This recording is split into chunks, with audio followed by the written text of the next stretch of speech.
हो चुके हैं, इनके मार्क्स हाईएस्ट अभी तक आए हैं। मैं एक SIP जेई जो है स्कूल इंटीग्रेटेड प्रोग्राम, ये हमारा बहुत स्पेशल प्रोग्राम, इस पे गौर से प्लीज देखें, ये सबके काम का है। SIPs पे जो हम स्कूलों में चलाते हैं प्रोग्राम, स्कूल के साथ टाई अप करके चलाते हैं, वो कैसे चलता है, स्कूल में हमारा एक सेक्शन अलग कर दिया जाता है, हमारे टीचर्स जाकर पढ़ाते हैं, उनको स्कूल के टीचर्स नहीं पढ़ाते हैं, स्कूल में कहते हैं स्कूल इंटीग्रेटेड प्रोग्राम। तो स्कूल इंटीग्रेटेड प्रोग्राम में अभी तक 25 बैचेस हम ऑलमोस्ट निकाल चुके हैं। 10 बैचेस का रिजल्ट आपसे शेयर कर रहा हूं और ये बहुत सरप्राइजिंग है, इसे आप जरा गौर से देखें। 10 बैचेस में देखिए आप, 11 बैच 1 में 11 मेंस में सेलेक्ट हुए, 9 एडवांस में सेलेक्ट हुए। हमारा जो पहला बैच था, batch 2 is the first batch of gravity. जैसे कमर भाई ने बताया, जब ग्रेविटी स्टार्ट हुआ 2016 में, पहला बैच इंजीनियरिंग का था, इसमें 40 स्टूडेंट्स थे। 40 स्टूडेंट में 39 स्टूडेंट ने एग्जाम दिया, एक बच्चे का एक्सीडेंट हुआ था, एग्जाम नहीं दे पाया, तो 39 बच्चों ने IIT क्रैक कर दिया, पहला रिजल्ट। और IIT में ये परसेंटेज कोई नॉर्मल चीज नहीं है, सिर्फ सरप्राइजिंग, इनक्रेडिबल। IITs में अगर 500 में 5 बच्चे आए, ये भी ज्यादा है। आप कॉलेज का डेटा ले लीजिए, आपको हो सकता है 200-300 स्कूल उठा लें, हो सकता है एक भी बच्चा ना सेलेक्ट हो, आपको दिखे IIT में। तो ये नंबर बहुत बड़ा है। उसके बाद सारे बैचेस देख सकते हैं, 79 में 73 हो गए हैं, 85 में 79 हो गए हैं, 80 में 79 हो गए हैं, 80 में 80 हो गए, 85 में 80 हो गए, इस तरह के बैचेस हैं। देखिए इसमें 80 में 80 हो गए, 105 में 97, 106 में 101 और 96 में 95। ये सारे रिजल्ट्स हैं और ये रिजल्ट ऐसा देख के लग रहा है कि इंडिया का बेस्ट रिजल्ट होना चाहिए। चलिए देखते हैं बेस्ट है कि नहीं है। ये देखिए रिजल्ट हमारा SRG बैच का है।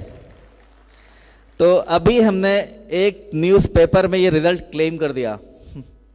ये द हिंदू पेपर जो कि पूरे इंडिया में जाता है, हमने ये लिख दिया कि we have produced best result of the country. ये हमने इसलिए किया था कि ये इंडिया की सारी कोचिंग्स के लिए चैलेंज था, क्या कोई चैलेंज करता है हमें। तो देखिए आप फिगर देख लीजिए, 296 स्टूडेंट्स में से 279 ने जेई मेन क्रैक कर दिया। और ये ऑल इंडिया एक पेपर है जिसमें कि ऐड गया हुआ ये। तो हम वेट कर रहे थे कोई कोचिंग वाला कभी चैलेंज करता है, श्वाक्सर या ग्रेविटी में कॉल करे कि हमारे पास इससे अच्छा रिजल्ट है, इसलिए पूरी इंडिया में भेजा था। लखनऊ में सिर्फ ग्रेविटी सिर्फ लखनऊ में है, लेकिन हमने ऑल इंडिया ऐड लिया था इंडियन एक्सप्रेस में और हिंदू में, और द हिंदू का सेकेंड पेज है ये।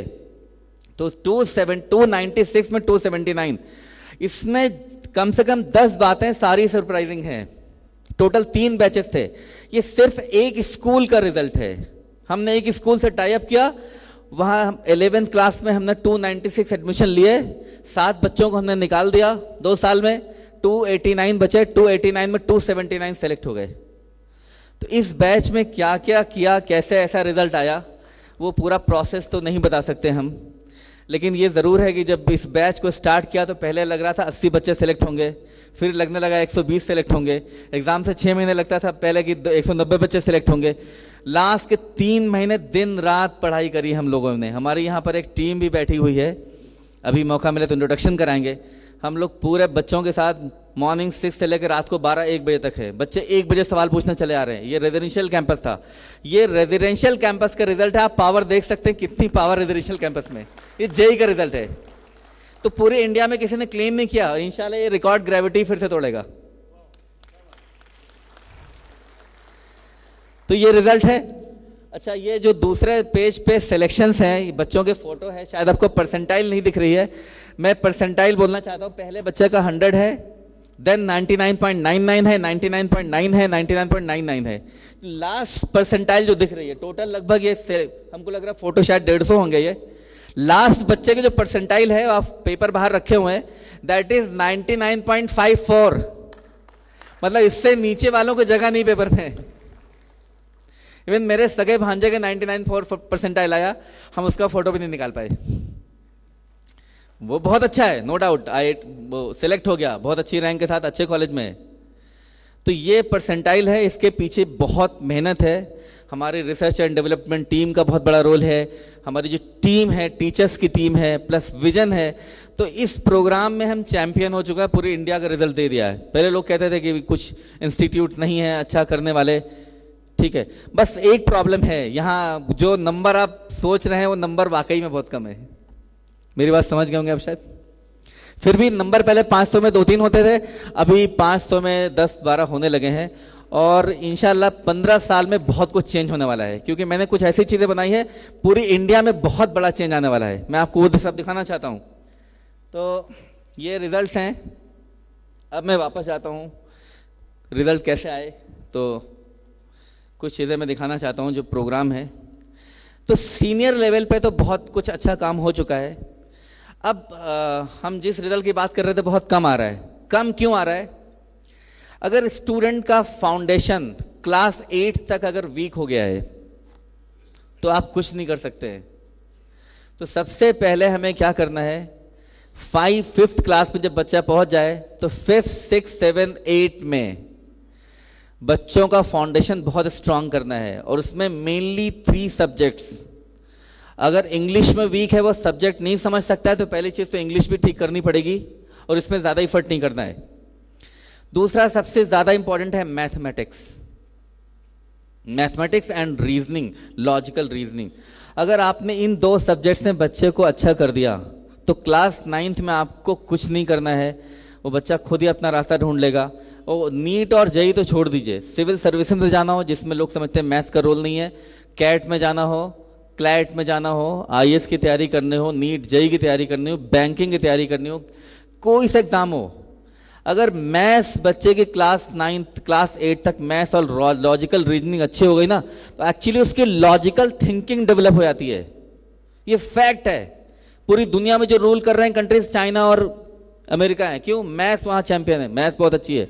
कंप्यूटर साइंस सारा मैथ्स से रिलेटेड है। पूरी दुनिया में ड्रोन्स, रोबोटिक्स, एआई इसको टेक ओवर करने जा रहे हैं, बहुत सारी चीजों को, इस सब के पीछे मैथ्स है। कंप्यूटर साइंस में जो मैथ्स होती है, अलजबरा उसमें लगती है, बूलियन अलजबरा। अलजबरा किसने बनाया था? अलजबर ने बनाया था। हम लोगों ने क्या किया? कुछ नहीं किया। फिर से रिवाइव करने की जरूरत है। तो क्या है, अब मैं आपको दिखाना चाहता हूं। मैं सीनियर की बात, सीनियर लेवल के नहीं, मैं पहले ये बात करना चाहता हूं कि क्लास 5 to लेके 8 तक क्या डेवलप किया है। एक हमारा विजन था जो कि लगभग 20 साल पहले मैंने ख्वाब देखा था, वो तो लगभग पूरा हो गया। जो मैंने सोचा था, अल्हम्दुलिल्लाह, अल्लाह का शुक्र, बहुत लाख लाख शुक्र, वैसा कर लिया। जो रिजल्ट मैंने सोचा था, मैं किसी को बताता नहीं था ऐसे रिजल्ट आ सकते हैं, सिर्फ अपने पास रखा था, पहले करके दिखाना है, क्योंकि ये रिजल्ट हम पहले बोल देते, लोग हंसी उड़ा देते हैं, ये कैसी बात कर रहे हो आप। वो पूरा हुआ। नेक्स्ट 15 to 20 ईयर मेरा एक अलग वो ख्वाब है जो मैंने बताया, वो जब बताना चाह रहा हूँ कि अगर ये हम कर सके, अब हमको सभी का सपोर्ट भी चाहिए, क्योंकि अब इंडिया लेवल पे करना चाहता हूँ। आमिर भाई मिल गए, पूरी बहुत उनसे सपोर्ट मिल गया। हमारी टीम अभी बहुत ज़्यादा एंथुजियास्टिक है, एनर्जेटिक है। तो नेक्स्ट 15 to 20 ईयर्स में बहुत बड़ा चेंजेस हम चाहते हैं आए, और एजुकेशन सर्विसेज हम इतनी ज़्यादा अच्छी कर सकते हैं कि आसपास के 20-25 कंट्रीज इंडिया को कॉन्टैक्ट करें कि हमको आपकी सर्विसेज चाहिए। इतना बड़ा चेंज आ सकता है। अब ज़रा गौर से सुनिए। Next I will take just 5 to 10 minutes more.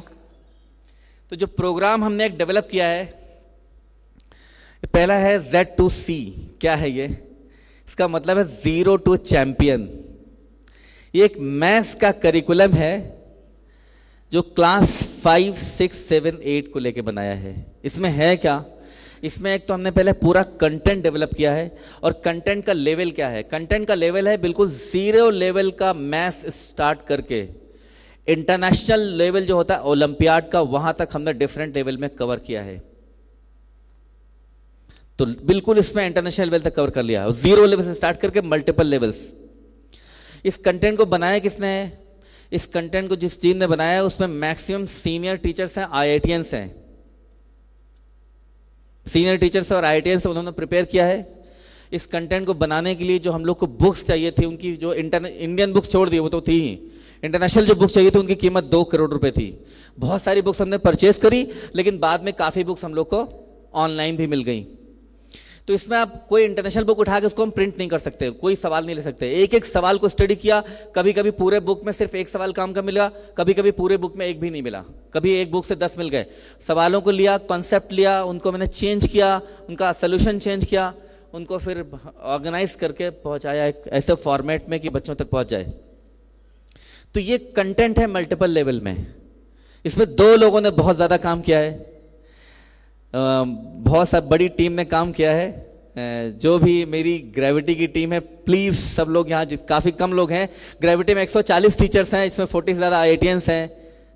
तो आप समझ सकते हो टीम कैसी होगी। 40 से ज़्यादा IITians ग्रेविटी में काम कर रहे हैं। प्लीज़ सब लोग अपनी सीट पे खड़े हो जाएं ज़रा, जहाँ भी हैं प्लीज़। ग्रेविटी की जितनी भी टीम आई हुई है प्लीज़। अखलाक सर चले गए क्या? अखलाक सर, ये हमारी टीम के लोग हैं जो यहाँ मौजूद हैं। अभी अखलाक सर चले गए। अखलाक सर ने इस Z2C में बहुत काम किया है। उरूज मैम जो कि खड़ी हुई हैं, इन्होंने बहुत काम किया इसमें। 2 लोगों का कंट्रीब्यूशन सबसे ज़्यादा है इसमें। अच्छा, अब इसका सबसे स्पेशल पॉइंट बता रहा हूँ Z2C का। प्लीज़ सिट डाउन, प्लीज़ बैठ जाएं आप लोग। इसमें अब्दुल सर पीछे, शमीम सर बैठे हुए हैं, दोनों लोग IITian हैं। बहुत ही ज़्यादा, मतलब किस लेवल के टीचर मैं क्या है बताऊँ, मुझे बिलीव नहीं होता ग्रेविटी में ऐसे टीचर्स आ गए सब। तो Z2C का अगला पॉइंट मैं ये बताना चाहता हूँ। इसमें एक्सरसाइजेज हैं, वीडियोस हैं, सब कुछ है। इसमें एक चीज़ हमारा ऐप पे है, एप्लीकेशन मोबाइल में है। अब आप सोचेंगे बच्चों को मोबाइल देना है क्या? हम बोलेंगे नहीं देना है। पेरेंट्स सिर्फ शाम को आधे घंटे के लिए उनको मोबाइल दे दें बस। उस ऐप में क्या है, अगर हमने कुछ टॉपिक पढ़ाया है, Z2C में मैथ्स का टॉपिक पढ़ाया है, तो उसकी प्रैक्टिस कैसे करनी है? उसकी प्रैक्टिस में टीचर को एक क्लिक करना है, एक क्लिक पे, 1-2 क्लिक पे एक पूरी एक्सरसाइज क्रिएट हो जाएगी। अगर 50 बच्चे हैं, 50 बच्चों की अलग एक्सरसाइज आएगी, सबकी एक्सरसाइज अलग होगी। कोई बच्चा एक आपस में मैच नहीं कर सकता है।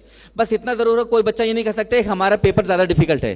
क्योंकि अगर किसी बच्चे का मान लीजिए एक सवाल है, 31 को 5 से मल्टीप्लाई किया कितना आया, दूसरे को 31 को 7 से मल्टीप्लाई कितना आया, तीसरे को 31 को 9 से मल्टीप्लाई किया कितना आया, मतलब एग्जाम्पल बता रहा हूँ मैं।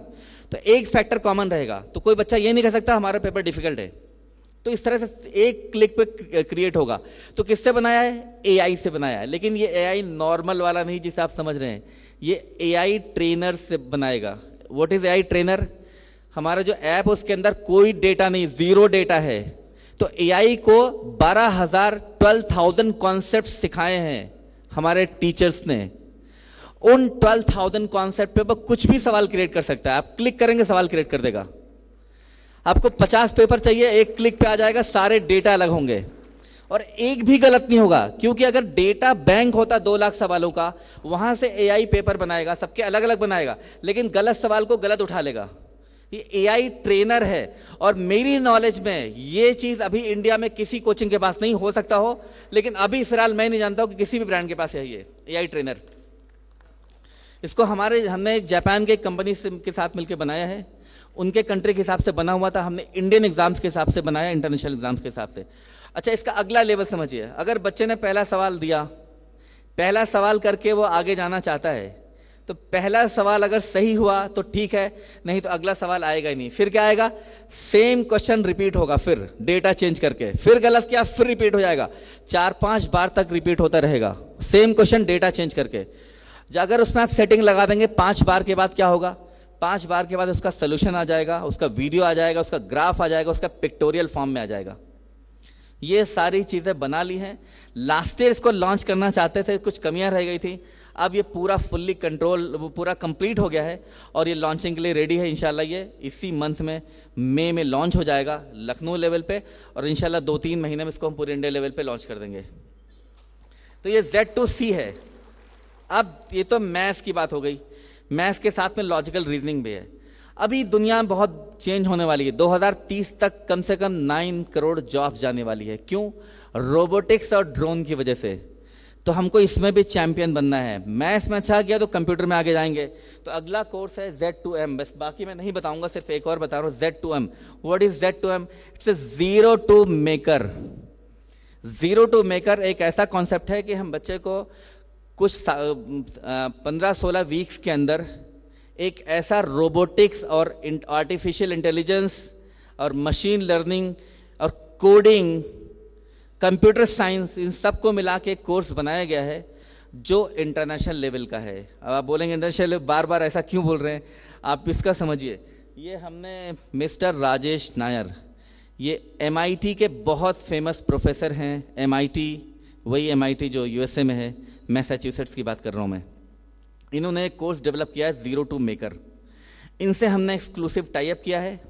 जीरो टू मेकर में क्या है कि बच्चों को 16 वीक के अंदर ये रोबोटिक्स, मतलब क्लास 6 से लेके 10 तक के बच्चों के लिए है, डिफरेंट लेवल हैं, और ये वहाँ बहुत महंगा कोर्स है, और यहाँ पर इंडिया में इसको हम बहुत ऐसे प्राइस पे दे रहे हैं कि इंडियन रुपीज़ में भी सस्ता लगने वाला है ये, अपने मैथ्स के साथ में। तो ये हमने इनको इनवाइट किया था, अब इनसे हमारा टाई अप हो गया है। हमने ग्रेविटी पे इन पे 2 दिन की वर्कशॉप कराई, तो हमने 32 बच्चों दे दिया, 32 बच्चे इनको दिए हमने स्टूडेंट्स, 8 टीम्स बनाई। इनका पहला सवाल था, वो सवाल भी यहाँ पर है, यूट्यूब का लिंक चल नहीं पाएगा, यहाँ इंटरनेट नहीं है, आपको लिंक मैं ग्रुप्स में दूंगा सबको। ये पहले बच्चों से पूछा कि आप में से कितने लोग सोचते हैं कल शाम तक एक रोबोट बना देंगे? सारे बच्चे हंसने लगे, कैसा पॉसिबल है? पहले दिन 6 आवर की ट्रेनिंग, दूसरे दिन 6 आवर की ट्रेनिंग, दूसरे दिन 8 टीम्स ने 8 रोबोट बना दिए, 8 रोबोट 2 दिन के अंदर। लेकिन बहुत अच्छा वाला नहीं बन गया, लेकिन बच्चों को लगा कि 2 दिन में बना दिया तो हम 16 वीक की ट्रेनिंग में क्या करेंगे। तो यहां से हम ड्रोन, रोबोट्स, एआई, कोडिंग, ये सब बच्चों को दे पाएंगे। किस लेवल से? 5, 6, 7, 8 के बच्चों को। तो 8th में आपका बच्चा उतना स्मार्ट हो जाएगा जितना न्यूयॉर्क वाला होता है, वाशिंगटन वाला होता है, यूके वाला होता है, लंदन वाला होता है, उतना ही स्मार्ट हम प्रोड्यूस कर सकते हैं, प्रोवाइडेड कि आगे बढ़े, हम लेना चाहें कुछ। तो अब चीजें बन गई हैं, बस इसको स्प्रेड करना है, आपका सबका सपोर्ट चाहिए, और इसमें इंटरेस्ट लेके इसको देखना है। पहले अगर चेंज चाहते हैं तो सब बहुत कुछ रेडी हो गया, इसको तैयारी बहुत मुश्किल से तैयार किया है। मैं अपनी वाइफ से ही बोलता हूँ कि मैं बोलता हूँ मुझे मॉर्निंग में नाश्ता नहीं चाहिए, ना लंच चाहिए, ना डिनर है। एक मेड आती है, हम बोलते हैं एक ही बार में बना दो, फ्रिज का काम करेंगे हम, डोंट वेस्ट टाइम, हम जो मॉर्निंग में बन जाएगा तीनों टाइम वही खा लेंगे। और ऐसा ही काफ़ी टाइम ऐसा होता भी है। नहीं, वाकई में हम नहीं चाहते कि टाइम मैं भी खराब करूँ, ये भी खराब करे। कि ज़्यादातर क्या होता है, एक बार ब्रेकफास्ट बना, फिर लंच बना, डिनर बना, फिर तो एटलीस्ट घर की औरतों के पास टाइम इतना नहीं रहेगा कि वो पढ़ाई करें, तो फुल टाइम ये भी रिसर्च करती हैं। तो उस कंटेंट में बहुत बड़ा इनका रोल है। अखलाक सर चले गए, नहीं इनको बुलाता मैं। तो ये कंटेंट है। अच्छा उसके बाद जो चीज़ें हैं, तो ये दूसरा एक और है, 0 to एंटरप्रेन्योर। अगर ये लेवल क्रॉस कर लेते हैं तो इनका जो कोर्स है, अगला लेवल है वो 0 to एंटरप्रेन्योर है, 0 to E, Z2E है। इनका ये मानना है मिस्टर राजेश नायर का कि अगर इनके दोनों कोर्सेज बच्चे बहुत अच्छे से करते हैं तो 12th का करते करते हो सकता है वो मिलियनेयर बन जाएं या बिलियनेयर भी बन जाएं, तो आगे की पढ़ाई की जरूरत नहीं है क्योंकि पर्पस तो पूरा ही हो गया। तो इनका ये भी, ही इज वेरी फेमस, इनके टेड टॉक्स पे भी वीडियो है, इनकी अपनी वेबसाइट है। इनका जो प्रोग्राम डेवलप किया है MIT में, Z2E, इसकी फंडिंग रतन टाटा ने करी थी, MIT में डेवलप किया है इसको, मैसाचुसेट्स में। अभी इनकी N-Cubes कंपनी है, चलाते हैं। अगर इनका कोर्स लेते हैं तो वहाँ से सर्टिफिकेशन भी आपको मिलने वाला है।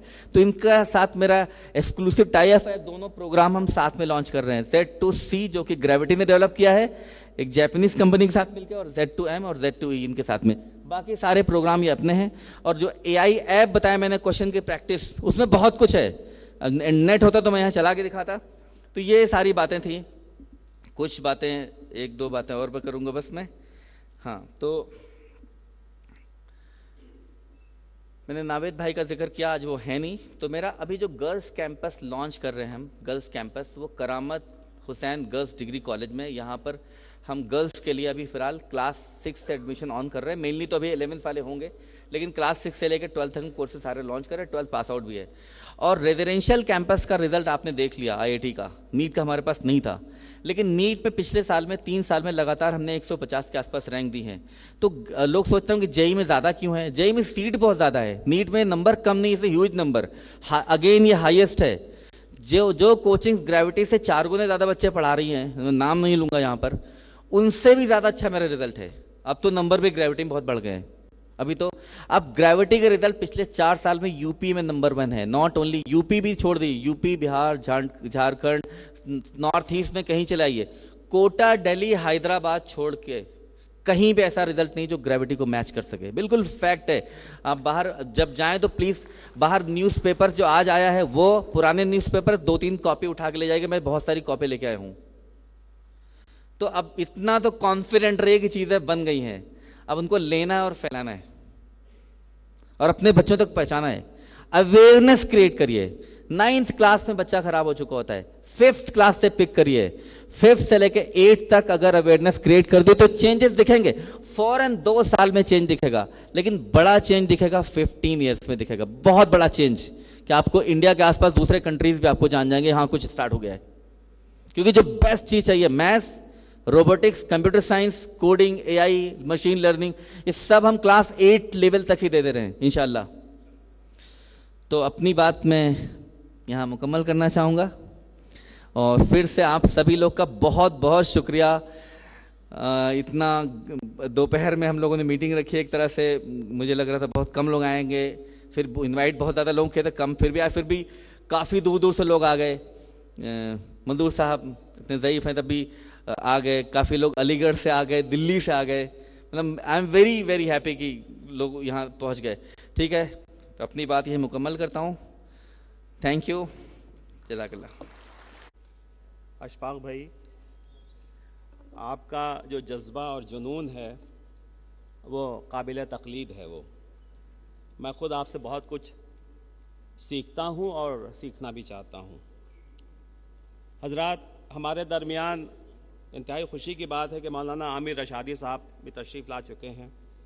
उसके अलावा कुछ नाम जो मैं मिस कर गया था, अदनान मियाँ सामने बैठे हुए हैं, अदनान अख्तर साहब, वो तशरीफ़ फरमा हैं। हरदोई से हमारे ज़ुबैर भाई और इफ्तिखारुज़्ज़मा साहब और डॉक्टर ताजदार हुसैन साहब, वो भी तशरीफ़ लाए हैं।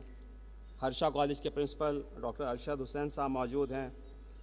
शहर के मशहूर आर्किटेक्ट रहमान साहब मौजूद हैं। डॉक्टर संजय पांडे भी मौजूद हैं। AMU ओल्ड बॉयज़ एसोसिएशन के ट्रेजरर कैस मुजीब हैं। जावेद साहब आज़मगढ़ से तशरीफ़ लाए हैं, RCA आज़मगढ़।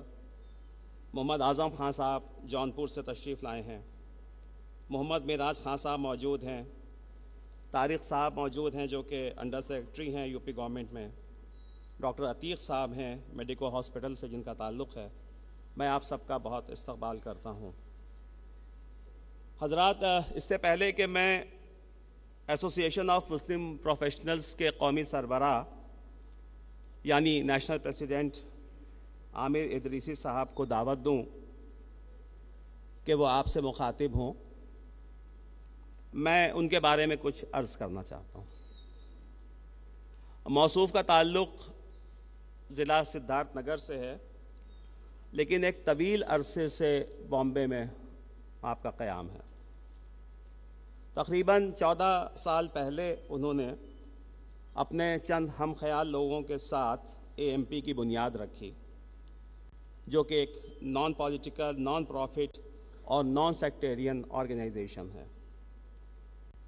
जिसका मकसद एजुकेशन, एम्प्लॉयमेंट एंड एम्पावरमेंट पर काम करना है। इस 14 साल के अरसे में AMP ने बिला तफरीक मज़हब व मिल्लत मुल्क की तरक्की में अपना किरदार निभाने की पूरी कोशिश की है। आमिर इदरीसी साहब और उनकी टीम ने राह में आने वाली दुश्वारियों की परवाह किए बगैर अपना सफ़र जारी रखा। मैं आमिर इदरीसी साहब को कैफ़ी आज़मी के शेर में ज़रा सी तरमीम के साथ दावत देता हूँ कि वो माइक पर तशरीफ़ लाएं। एक हम कि हमको फ़िक्र नशेबो फराज है। एक हम कि हमको फ़िक्र नशेबो फराज है। एक तुम कि चल पड़े तो बहरहाल चल पड़े। माशाल्लाह, बहुत बहुत शुक्रिया शुएब भाई। अली वकार इज़्ज़त माब हज़रत मौलाना बिलाल साहब दामद बरकातहुम क़िबला वाली, honourable chancellor Integral University professor Wasim Akhtar sahab, stage पर बैठे हमारे दीगर मुअज़्ज़िज़ मेहमानान और तमाम मुअज़्ज़िज़ सामीन, अस्सलामु अलैकुम व रहमतुल्लाहि व बरकातुहू। सबसे पहले तो मैं आप सभी हज़रात का शुक्रिया अदा करना चाहूँगा कि मई की जो है तपती व झुलसती गर्मी यूपी की, वो भी ख़ास तौर पर, और भरी दोपहर, उसमें इतने सारे लोगों का जमा होना, एक मतलब कंपैरेटिवली ड्राई टॉपिक पे डिस्कशन में जमा हो जाना, मैं समझता हूँ ये अपने आप में एक करामत है। और मुझे लगता है कि ये जो है एक खुशाइंद इनकलाब की शुरुआत है कि कम्युनिटी में, मिलत में इस तरह के टॉपिक को डिस्कशन करने के लिए ऐसे नामसाइद हालात में भी इतने सारे लोग जमा होते हों और सीरियसली पिछले 1-1.5 घंटे से लगातार सुन रहे हैं और शायद 1 घंटा और सुनना पड़े और लोग जो है बहुत मुतमईन आप सब लोग नज़र आ रहे हैं, इसलिए मैं आप सभी लोगों का बहुत बहुत शुक्रिया अदा करना चाहता हूँ। आप सब जानते हैं इस टॉपिक पर डिस्कशन हो रहा है, आपने नंबर्स देखे, आपने सारी जो है डेटा पर गुफ्तगू सुनी हमारे एक्सपर्ट्स हजरात की। तो ये समझने वाली बात ये है कि हम जानते हैं कि मुल्क में कितने INIs हैं, हम जानते हैं कि अदर प्रीमियम इंस्टीट्यूशंस कितने हैं, उनकी टोटल तादाद, उसमें जो मौजूद जो सीट्स हैं, उसमें जो वैकेंसीज हैं होती हैं हर साल, वो कितनी हैं, हम सब लोगों को इसका बखूबी अंदाज़ा है। उसमें जो सबसे ज़्यादा परेशान कुन बात है वो ये है कि मुसलमानों का उसमें पार्टिसिपेशन कितना है, कितने परसेंटेज पार्टिसिपेशन होता है उन सीट्स में मुसलमानों का। तो चूंकि अगर मुसलमान जो है आप उस डेटा को डिटेल्ड एनालिसिस करने की कोशिश करें तो वो तकरीबन 1% के लगभग जो है ये पार्टिसिपेशन है मुसलमानों का। यानी अगर 100 सीट है तो सिर्फ 1% मुसलमान, 100 में सिर्फ एक मुसलमान इन सीट्स में तालीम हासिल कर रहा है। ओवरऑल ग्रेजुएशन का नंबर्स बताए, मेरे ख्याल से कमर साहब ने जो नंबर्स बताए, तकरीबन 4.5-5% है जो ग्रेजुएशन में मुसलमानों का पार्टिसिपेशन है। तो जब तक ये दोनों पार्टिसिपेशन को इंक्रीज नहीं किया जाएगा तब तक हम लोग उमूमी तौर पर कोई तरक्की या कोई कामयाबी के बारे में सोच ही नहीं सकते, क्योंकि यही वो इंस्टीट्यूशंस है जिसके फारिगीन जो है वो इस देश को, इस मुल्क को चलाने का काम करते हैं, सोसाइटी को इन्फ्लुएंस करने का काम करते हैं, और एक्चुअल लीडरशिप पैदा करने का काम या एक्चुअल लीडरशिप जो करने का जो काम है वो इन्हीं इंस्टीट्यूशन से निकले हुए हजरात करते हैं। यही वो लोग होते हैं जो कुछ बड़ा हो रहा है मुल्क में, पूरी दुनिया में, वो यही लोग होते हैं जो करते हैं। और जब तक हम इस कैटेगरी में अपनी शमूलियत नहीं करा पाएंगे तब तक हम मजदूर रहेंगे, पसमानदा रहेंगे, गरीब रहेंगे और बेकसो बेबस और मजबूर रहेंगे। तो अगर हम चाहते हैं कि हम पूरी मिल्लत की इन उमूमी हालात को सुधारने की कोशिश करें तो कहीं ना कहीं हम लोगों को अपने best of the best minds को इन इंस्टीट्यूशंस तक पहुंचाना पड़ेगा, इन इंस्टीट्यूशंस में अपनी हिस्सेदारी को क्लेम करना पड़ेगा। लोकसभा इलेक्शन का दौर है, हज़रत मौलाना आमिर रशादी साहब यहाँ बैठे हुए हैं। हम लोग आमतौर पर ये जुमला सुनते हैं हर जगह पर कि जिसकी जितनी संख्या भारी उसकी उतनी हिस्सेदारी। ये फ्रेज, ये जुमला सिर्फ पॉलिटिकल मीटिंग्स में या पॉलिटिकल पर्सपेक्टिव में सुनाई देता है या उस सिलसिले में बोला जाता है और कहा जाता है। हम क्यों नहीं ये बात यहाँ कह सकते हैं कि जिसकी जितनी संख्या बारी उसकी उतनी हिस्सेदारी। अगर 1 लाख सीट्स हैं INIs में, प्रीमियम इंस्टीट्यूशन में, तो मिनिमम 15,000 सीट्स जो है मुसलमानों के पास होनी चाहिए। ये हम लोग एज अ मिल्लत इसको ऑब्जेक्टिव, इसको एक गोल क्यों नहीं बना सकते? हम सब लोग मिलकर ये क्यों नहीं तय कर सकते हैं कि ये जो 15,000 सीटों को एक्वायर करने का मैकेनिज्म है, इसको डेवलप करने में जो कुछ भी जरूरत होगी, अगर हम लोगों को अपनी जिंदगियां लगानी पड़ेंगी तो भी हम लगाएंगे। ये हम लोगों को मिलकर कहीं ना कहीं तय करना होगा। इस हॉल में अल्हम्दुलिल्लाह उस तरह के लोग बैठे हैं कि जो चाह लें तो कम से कम यूपी की तो सूरत हाल बदल सकते हैं। और मैं समझता हूं अगर उत्तर प्रदेश की सूरत हाल बदली जाए, मुसलमानों की मौजूदा सूरत हाल है उसके पस मंजर में अगर यूपी के मुसलमानों की सूरत हाल को बदल दिया जाए तो पूरे हिंदुस्तान के मुसलमानों की सूरत हाल बदल जाएगी एक ही दिन में। तो उसका सीधा ताल्लुक पूरे हिंदुस्तान के मुसलमानों के हालात का सीधा ताल्लुक उत्तर प्रदेश और बिहार के मुसलमानों के हालात से। तीसरे नंबर पे आप वेस्ट बंगाल पकड़ सकते हैं। हम सब लोगों को प्लान वे में कहीं ना कहीं इस पे काम करने की ज़रूरत है। प्लान वे में इस पर कहीं ना कहीं कुछ ना कुछ इनिशिएटिव लेने की ज़रूरत है। हमने AMP के बैनर पर एसोसिएशन ऑफ मुस्लिम प्रोफेशनल्स, जो हमारी तंजीम है अल्हम्दुलिल्लाह पूरे हिंदुस्तान में काम कर रही है, और बहुत प्राउडली हम लोग इस पर बात करते हैं और बहुत ज़बरदस्त काम कर रही है। खुद के मुंह से तारीफ थोड़ी सी अजीब लगे लेकिन we are very proud of that. अल्हम्दुलिल्लाह हम लोग को बहुत अच्छा लगता है AMP की तारीफ खुद करने में अल्हम्दुलिल्लाह। तो जब हम लोगों ने इन चीज़ों पर काम करना शुरू किया तो इसकी जो अगर थोड़ी बहुत एनालिसिस जो हमने की, हम लोग कोई एकेडमिशियंस नहीं है, हमारी जो कोर टीम है दे आर नॉट एकेडमिशियंस। हम लोगों का एजुकेशन से डायरेक्ट कोई ताल्लुक नहीं है। हम ये समझते हैं कि we are good administrators, we are good management professionals. उसमें हम लोग चीज़ों को मैनेज करना थोड़ा सा हम लोगों को शायद बेहतर आता हो। तो हमने जब एनालाइज किया तो 2-3 चीज़ें जो हम लोगों को समझ में आई वो ये है कि इन सब चीज़ों को ठीक करने के लिए सबसे पहला काम ये होगा कि अवेयरनेस पे काम करना होगा, गाइडेंस पे काम करना होगा। कम्युनिटी को मालूम ही नहीं है, आधी से ज़्यादा मिल्लत को जो है ये मालूम ही नहीं है कि ये सारी चीज़ें दुनिया में है, तो उस तक पहुंचने का एस्पिरेशन तो फिर बहुत दूर की बात है। तो इस पर काम करना होगा। दूसरा काम मुझे लगता है कि एक्सेस टू एजुकेशन प्रोवाइड करना होगा। जहां पर हम रहते हैं, जहां हम बसते हैं, वहां पर एक्सेस ही नहीं है, एजुकेशनल इंस्टीट्यूशंस मौजूद ही नहीं है, तो हम लोग कैसे पढ़ाई करेंगे? कोई बताने समझाने वाला मौजूद ही नहीं है। हमारे बहुत सारे साथी यहाँ पर बस्ती से भाई बैठे हैं, सिद्धार्थ नगर से लोग हैं, अमेठी से हैं, जगदीशपुर से, बहुत सारी जगह के लोग बैठे हैं। हमारे गाँव में जो वो इंस्टीट्यूशन मौजूद ही नहीं है। जैसे ये बात कर रहे थे अशफाक भाई जो बता रहे थे, ये बताने वाला, ये समझाने वाला मौजूद नहीं है। नंबर 2। नंबर 3, अगर इंस्टीट्यूशन मौजूद है तो तीसरा सबसे बड़ा प्रॉब्लम है कि क्वालिटी ऑफ द एजुकेशन जो है वो बहुत लोवेस्ट लेवल का है। मतलब जो the standard of the education is the lowest in our institutions. तो इसको हम लोगों को कहीं ना कहीं ठीक करना पड़ेगा। चौथी बात है, अगर उसको मिल भी जाए क्वालिटी एजुकेशन का इदारा अगर मिल भी जाए कहीं पर किसी तरह से, तो उसमें लगने वाला पैसा वो एक बहुत बड़ा फैक्टर है जिसको हम लोग जो है हम लोगों के लिए सॉल्व करना मुश्किल काम है। मुझे लगता है कि कम्युनिटी चूंकि इतनी गरीब है कि more than 50% of the Muslim population, like I data के रफली डेटा के अराउंड 50% से ज़्यादा लोग जो है वो गरीबी रेखा के नीचे ज़िंदगी गुजारते हैं मुस्लिम कम्युनिटी में।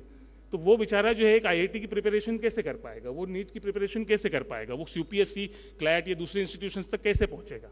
तो हम लोगों को ऐसा मिलत इन चारों चीज़ों को सुधारने में कहीं ना कहीं अपना कॉन्ट्रीब्यूशन देना पड़ेगा।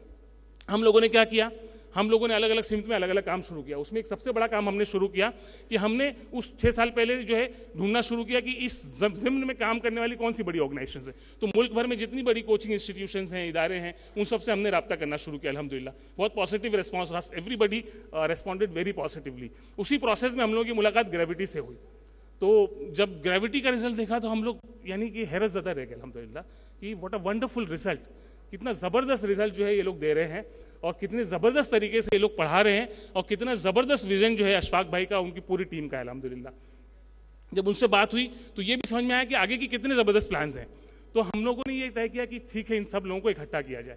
इन तमाम इंस्टीट्यूशंस को हम लोगों ने इकट्ठा एक जगह जमा किया, जो मुझे लगता है वो भी अपने आप में एक करामत है कि तमाम एजुकेशनल इंस्टीट्यूशंस, जो कोचिंग इंस्टीट्यूशंस, इनको हम लोगों ने एक प्लेटफॉर्म पर लाया और सबको कहा कि मिलकर साथ काम करेंगे अल्हम्दुलिल्लाह। और ये पॉजिटिवली फर्स्ट मीटिंग से ये बात हो गई कि नहीं ठीक है, it is very good initiative and we should do that.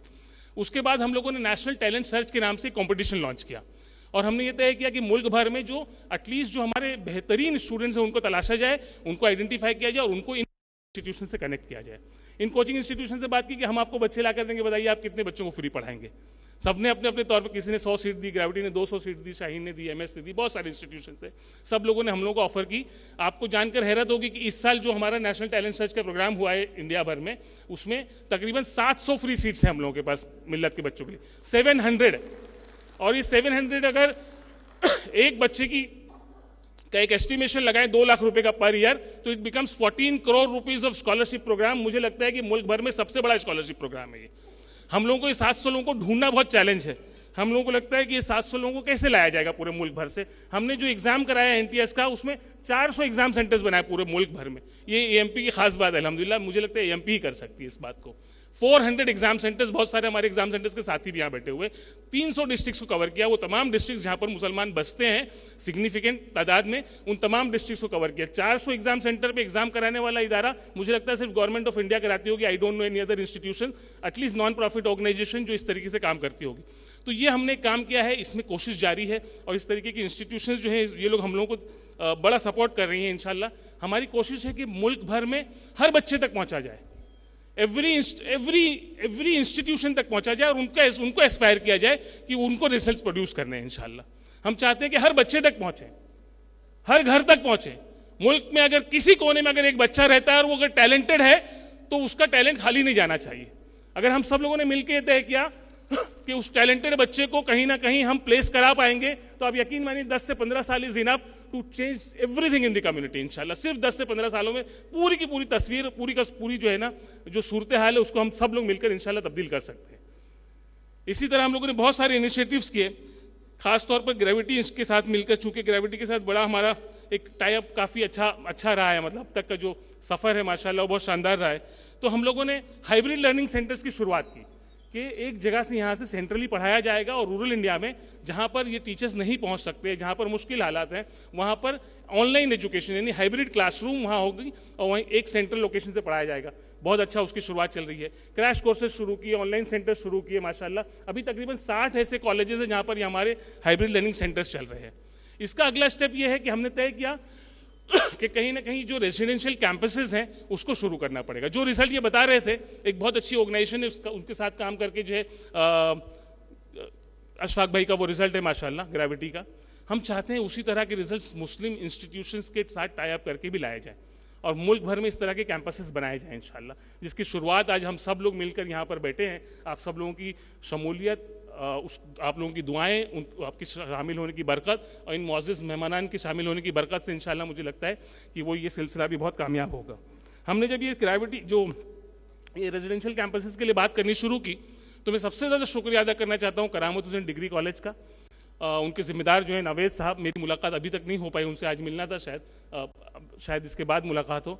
जिस तरह उन्होंने जो है फौरी तौर पर हाँ कही, फौरी तौर पर जो है इस काम को करने के लिए आ गया है, मैं उनको बहुत बहुत मुबारकबाद और शुक्रिया अदा करना चाहता हूं कि उन्होंने एक बहुत ही मुस्तहसन इकदाम किया है, फैसला किया, और मुझे लगता है कि इंशाअल्लाह ये जो आज उन्होंने एक छोटा सा फैसला किया है वो जो है एक बहुत बड़ी जो है तब्दीली इंशाअल्लाह मिल्लत में लाएगा, और उसका ज़्यादा से ज़्यादा फ़ायदा इंशाअल्लाह लखनऊ और उत्तर प्रदेश के मुसलमान इंशाअल्लाह उठाएंगे। इसी के साथ साथ हमारी कोशिश है कि बॉयज़ कैंपस भी यहीं पर शुरू किया जाए। बॉयज़ कैंपस के लिए भी जो है almost everything is ready. Technically कुछ बातें फाइनल करना पार्टनर्स के साथ बाकी, इसलिए हम उनका नाम अनाउंस नहीं कर रहे हैं, लेकिन इंशाल्लाह 1-2 दिन में वो नाम भी अनाउंस होगा। और इस साल इंशाल्लाह लखनऊ शहर से ये दोनों शुरुआत कर रहे हैं। हम कोशिश में हैं कि इसी तरह का रेजिडेंशियल कैंपस, कोशिश में है कि इसी साल जो है शहर बम्बई या उसके अतराफ में भी कहीं पर शुरू किया जाए, ताकि ये जो एक बहुत अच्छा काम यहाँ पर ग्रेविटी के नाम से अशफाक भाई कर रहे हैं वो जो है पूरे मुल्क में इंशाल्लाह हम लोग पहुँचा पाएंगे। आखिरी बात आप लोगों से ये करना चाहूँगा कि आप सब लोगों ने सब कुछ देखा, सारी बातें सुनी हैं। अब इस सिमत में जो हजरात यहाँ स्टेज पर बैठे हैं, जो सीनियर हजरात यहाँ पर हैं, आप सब लोगों की बहुत स्ट्रॉन्ग सरपरस्ती की ज़रूरत है। आपका साथ होना, आपका यहाँ बैठना, आपका एसोसिएशन दिखाना ही मुझे लगता है कि एक कामयाबी की ज़मानत है लोगों के दरमियान में इस बात को पहुँचाने में, और अच्छी तरीके से पहुँचाने में बड़ी मदद मिलती है। दूसरे जो हजरात यहाँ पर बैठे हुए हैं, आप सब लोग बहुत दूर दूर से आए, हम लोगों की दावत पे यहाँ तशरीफ़ लाए। खसूसी तौर पर जो लोग डिस्ट्रिक्ट प्लेसेस से यहाँ पर आए हुए हैं, हम चाहते हैं कि ऐसे बच्चों को ढूंढने में हमारी मदद करें, रीच आउट करने में हम लोगों को मदद करें। हम हर ब्लॉक तक पहुँचना चाहते हैं, हर डिस्ट्रिक्ट तक पहुंचना चाहते हैं, हर ब्लॉक में पहुंचना चाहते हैं, हर गांव में पहुंचना चाहते हैं, हर घर तक पहुंचना चाहते हैं। ये हम लोगों के लिए अकेले मुमकिन नहीं है।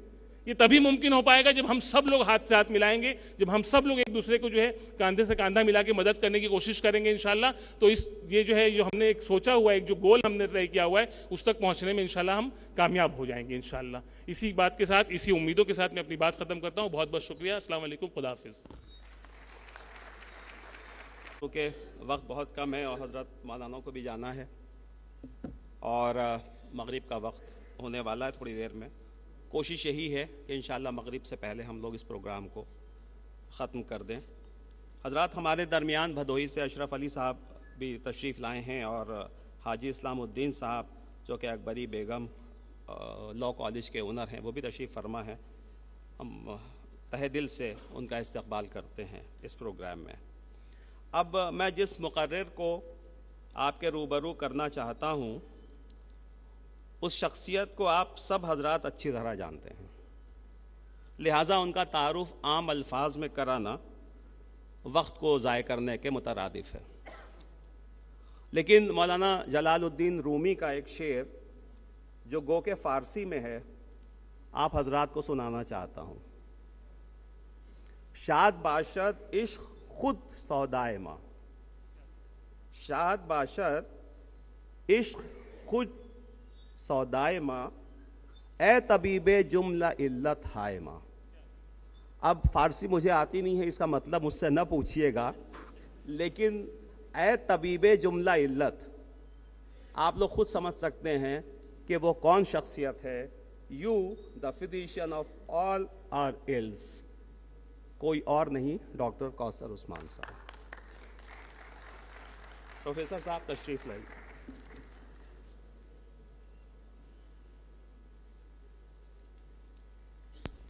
अस्सलाम वालेकुम रहमतुल्लाहि व बरकातुहू। इस प्रोग्राम के सदर इस मुल्क के मारूफ मशहूर आलिम दीन सैयद बिलाल हसनी नदवी साहब, हमारे chief guest professor Wasim Akhtar chancellor Inter University, Javed Ahmad sahab IPS x DGP, Qamrul हक खान साहब, प्रोफेसर आबिद हलीम साहब, आमिर इदरीसी साहब और मौजूद हाज़रीन, सबसे पहले मैं शुक्रगुज़ार हूँ अशफाक साहब का, शुएब साहब का और डॉक्टर अहद का कि उन्होंने मुझे मौका दिया। जाहिर सी बात, ये प्रोग्राम है एजुकेशन का, ये प्रोग्राम है इल्म का, तालीम से ताल्लुक़ का। इल्म के बारे में जो हमारी बेसिक अंडरस्टैंडिंग है, जो हमारी समझ है, वो वाबस्ता है अमीरुल मोमिनीन हज़रत अली के कौल से, जिनके बारे में हमारे पैगंबर कहा करते थे कि मैं इल्म का शहर हूँ तो इल्म का दरवाज़ा है। हज़रत अली से किसी साहबा ने एक बार पूछा था कि या अली, इल्म और दौलत में कौन सी शय बेहतर है? उन्होंने कहा था कि इल्म दुनिया की दौलत से बेहतर है, क्योंकि इल्म तुम्हारी निगहबान है और दौलत की हिफाजत तुम्हें खुद करनी पड़ेगी। ये भी उन्होंने कहा कि अगर आप दौलत को सर्व करेंगे तो कम होती जाएगी, और इल्म एक ऐसी चीज़ है कि अगर आप उसको सर्व करेंगे तो उसमें इजाफा होता जाएगा। अगर आप देखिए तो इल्म के मैदान में हमने पिछले कई सालों में बहुत ज़्यादा कोशिशें की हैं, बल्कि उसको एक मिशन की शक्ल दे दिया हमने, और ये बहुत अच्छी बात है। इसमें दो सबसे बड़ी अहम बात है कि हमने गौर करना शुरू किया है अपने उस समाज के डाउन रोडन, मार्जिनलाइज्ड, अंडर प्रिविलेज लोगों के बारे में, उनके बारे में सोचना शुरू किया, उनकी मदद करना शुरू किया है, उनके इनरोलमेंट से लेकर उनके स्कॉलरशिप, एडमिशन और यहाँ तक कि जॉब तक के बारे में सोचना शुरू किया है। और दूसरी एक अहम चीज़ जो हमें दिखाई देती है, जो बहुत ही अच्छा पहलू है, वो ये है कि जो हमारे समाज के, हमारे कौम के जो साहिब हैसियत हैं, जो एजुकेशन से एजुकेटेड हैं, इंटेलेक्चुअल्स हैं, दानिश्वर हैं, बल्कि ये भी कह लीजिए मैं बड़े उस विद ऑल ड्यू रिस्पेक्ट कि जो शायद हमारे कौम के सबसे गैर जिम्मेदार तबका है, उसके अंदर अवेयरनेस आई है, वो अपने कंफर्ट जोन से निकलने लगा है और इस कौम के बारे में सोचने लगा है। और इसके लिए अगर मैं किसी को क्रेडिट देना चाहता हूँ तो उन तंजीमों को देना चाहता हूँ जिन्होंने अवेयरनेस क्रिएट की है। और वो अवेयरनेस जो क्रिएट की है, इसमें बड़े दावे और फ़ख्र के साथ मैं कहता हूँ कि मुल्क में अगर किसी ने सबसे बड़ा जो नेटवर्क खड़ा किया है और पूरे हिंदुस्तान में उस तंजीम ने काम करना शुरू किया है, जिसने पूरे हिंदुस्तान के प्रोफेशनल्स को एक कड़ी में पिरो करके और उन मजबूर और नादार लोगों की मदद के लिए बैठा है, वो है association of Muslim professionals, AMP। उसके बानी, उसके प्रेसिडेंट आमिर इदरीसी साहब यहाँ मौजूद हैं। ये दरअसल जब हम बात करते हैं कि एक्सेलेंस की, excellence requires leadership and leadership requires excellence. ये बात सच है कि हमने इल्म के मैदान में हम बहुत आगे बढ़ गए, बट वी आर स्टिल, मंजिल अभी बहुत दूर है, we are still far from the leadership position. We are not visible as a leader in the field of bureaucracy, media, judiciary, health care, technology, entrepreneurship, research, discovery. हमने वो position नहीं occupy है जो एक लीडरशिप की position होती है। Leadership चूँकि आजकल वो हमारे बहुत सियासी दोस्त भी बैठे हुए हैं यहाँ पे, इलेक्शन का मौसम में, leadership, politicians are not leaders. Let me clarify it, I am talking about the leadership. We should not be in the impression politicians are different, leaders are those who think about the generations, politicians think about next election.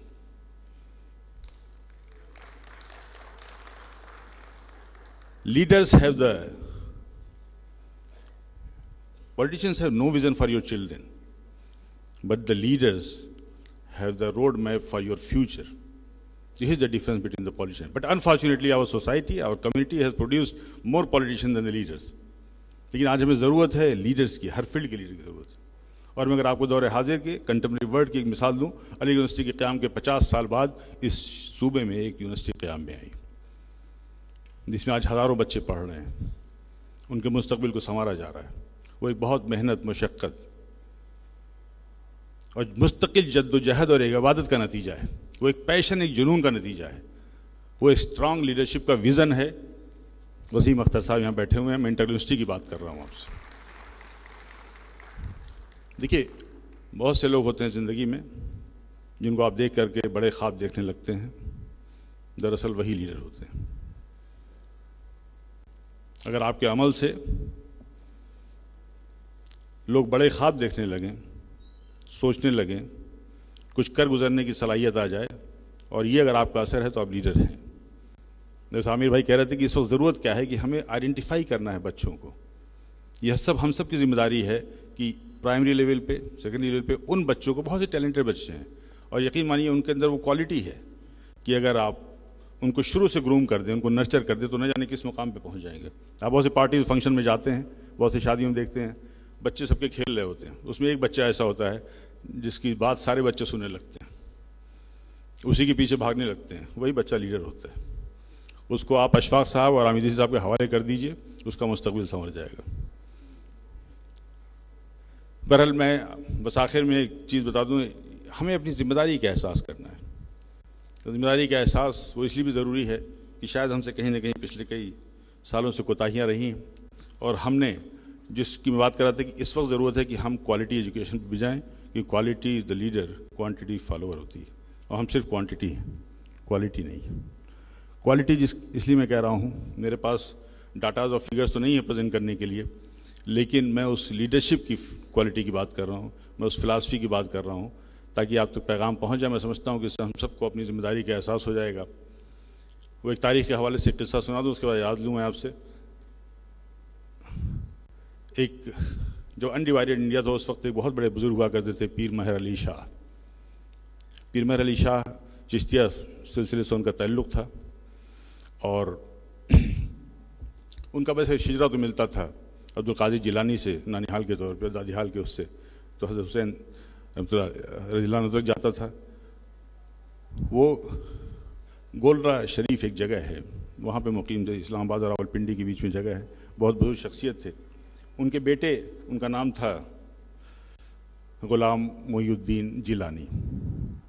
बुजुर्गी का ये आलम था कि 9-10 साल के थे।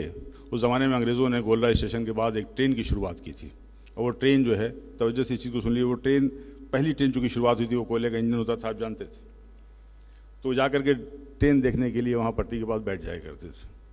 तो एक बार मुरीद उनके पहुँचे और कहे, आप रोज़ आकर के यहाँ ट्रेन के पास क्यों बैठ जाते हैं? तो उन्होंने कहा, मुझे ट्रेन से मोहब्बत हो गई है। तो उन्होंने कहा, क्यों मोहब्बत हो गई है? तो बाबूजी कहा जाता था उनको। मोइनुद्दीन साहब ने कहा, मुझे मोहब्बत की 5 वजह हैं। पहली वजह तो ये है कि ये जो इंजन है, ये पूरी ट्रेन को अपनी मंजिल तक ले जाता है। दूसरी वजह यह है कि ये ट्रेन के आखिरी डिब्बे को भी वहाँ तक ले जाता है। तीसरी वजह यह है कि वो खुद तो आग में, भट्टियों को, सब चीज़ों को बर्दाश्त करता है, लेकिन उसकी गर्मी दूसरे डिब्बों तक नहीं पहुँचती। और चौथी वजह यह है कि ट्रेन सीधी चलती है, जिसको हम सिरातल मुस्तकीम कहते हैं। ये उन्होंने वजह बताई। और 5वीं वजह जो बताई, वो सबसे अहम वजह थी कि ये इंजन जो है इन बोगियों का मोहताज नहीं है, ये डिब्बे उस इंजन के मोहताज। तो हमें फैसला ये करना है कि हम अपनी ज़िंदगी इंजन की तरह गुजारना चाहते हैं या डिब्बों की तरह गुजारना चाहते हैं। न जाने कितने सालों से हम डिब्बों की तरह पटरी पे खड़े हैं और इंजन का इंतज़ार करते रहते हैं। कभी कोई इंजन आगे हमें ले जाता है और कभी कोई इंजन आगे हमें ले जाता है। दोस्तों, भी आपने देखा लीडरशिप के मामले में, मैं मेडिकल स्टूडेंट रहा, मैं तालिब इल्म था, मैंने भी एंट्रेंस टेस्ट दिया था।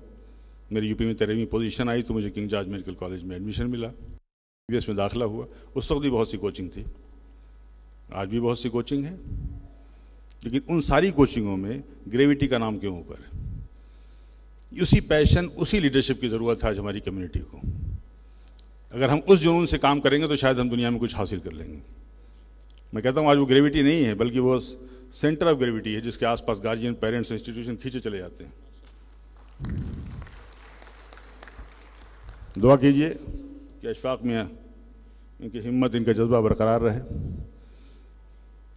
दुआ करो कि सलामत रहे इनकी हिम्मत। ये चिराग कई आंधियों पे भारी है। आप सबका बहुत बहुत शुक्रिया, समाज के लिए बहुत बहुत शुक्रिया। वक्त दिया जाए वो नाकाफ़ी है, और ये बोलते रहें और हम लोग सुनते रहें। लेकिन बहरहाल उन्हें भी शायद एहसास था इस बात का कि वक्त की तंगी है। ख़वातीन व हज़रात, हमारे अगले स्पीकर भी किसी तारुफ के मोहताज नहीं हैं। वो दौरान मुलाजमत जहाँ भी रहे अपनी एक अलग छाप छोड़ी। उत्तर प्रदेश के डायरेक्टर जनरल ऑफ पुलिस के ओहदे तक पहुँचे और रिटायर हुए। सरकारी ओहदों पर फायज़ अफसरान के बारे में एक आम तासुर ये पाया जाता है कि वो रिटायरमेंट के बाद अपने कंफर्ट जोन से निकलना नहीं चाहते, लेकिन जावेद भाई ने इस मिथ को गलत साबित किया और वो आज भी उतने ही मुतहर्रिक और फ़ाल हैं जितना दौरान मुलाजमत थे। तालीम और समाजी खिदमात के शोबे में मुस्तकिल तौर से सरगर्म रहते हैं और काम अधिक, बातें कम पर यकीन रखते हैं। परिंदों को मंजिल मिलेगी हमेशा, परिंदों को मंजिल मिलेगी यकीनन, ये फैले हुए उनके पर बोलते हैं। वही लोग खामोश रहते हैं अक्सर ज़माने में जिनके हुनर बोलते हैं। जावेद भाई ऐसे ही हुनर के रखते हैं और आज हमारे इस प्रोग्राम में मेहमान एजाज़ी की हैसियत से मौजूद हैं जावेद अहमद साहब।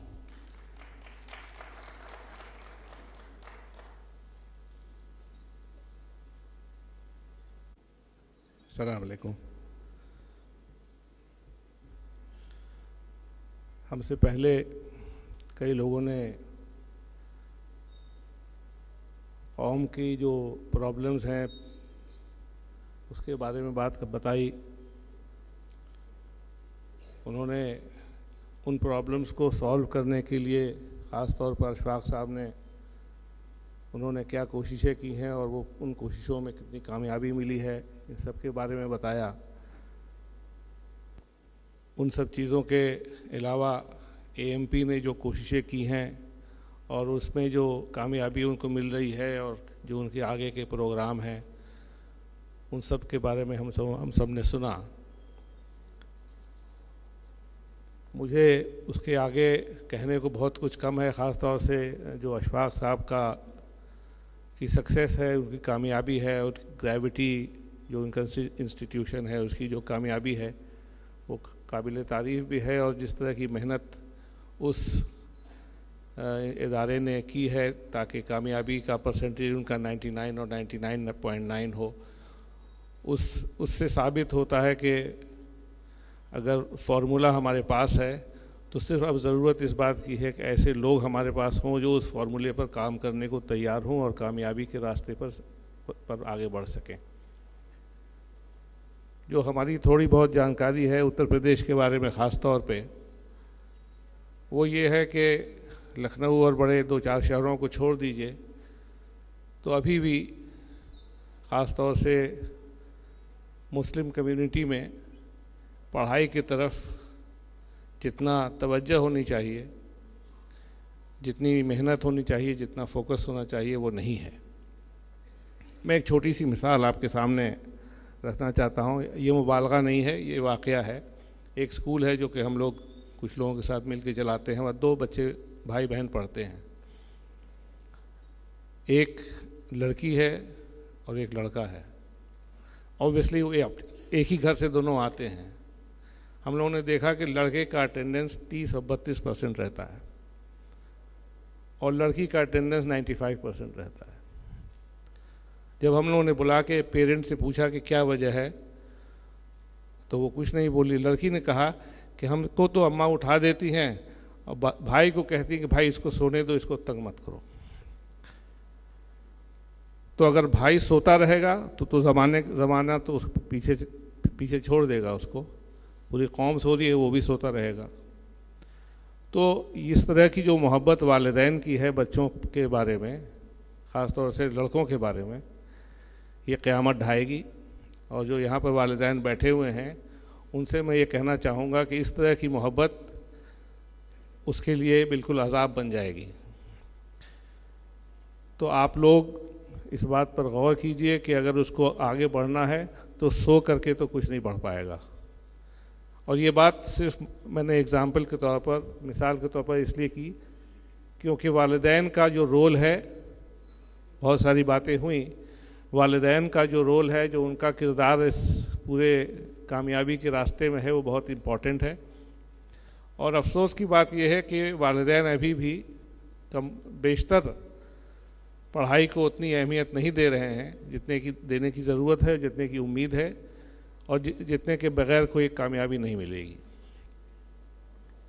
और जो उनकी मेहनत बच्चों की है उसमें न सिर्फ उनको उनकी कामयाबी के लिए उनको मुबारकबाद देनी है और उनको खुश रखना है और बाकी चीज़ें करनी है, बल्कि मैं समझता हूँ कि उससे ज़्यादा ज़रूरी है कि वालिदैन जब बच्चा फ़ेल हो, कामयाब न हो, तब उसकी दिलजोई करें, उसकी हौसला अफजाई करें और ये देखें कि अगली बार जब वो इम्तहान में बैठता है, किसी कंपटीशन में बैठता है, तो पिछले बार जो उसको फेलियर हुई थी, नाकामी हुई थी, उससे वो सबक लेकर के बेहतर करे, बजाय इसके कि उससे हताश हो जाए, उससे वो डिसअपॉइंट हो जाए। एक चीज़ और मैं कहना चाहूँगा, और ये बात इस बार के सिविल सर्विसेज एग्ज़ाम्स के रिज़ल्ट देखने के बाद मेरे जहन में आई। और ये बात 2 दिन पहले मैं कानपुर में एक प्रोग्राम में था AMP के, वहाँ की एक प्रिंसिपल साहबा ने कहा, और ये वाकई बिल्कुल सही है, कि हमारे कम्युनिटी की लड़कियां तो अब बहुत अच्छा कर रही हैं। जो फर्स्ट 20 में बच्चे आए हैं उनमें 2 या 3 लड़कियां हैं जिन्होंने कामयाबी हासिल की है। लड़के अभी भी सो रहे हैं।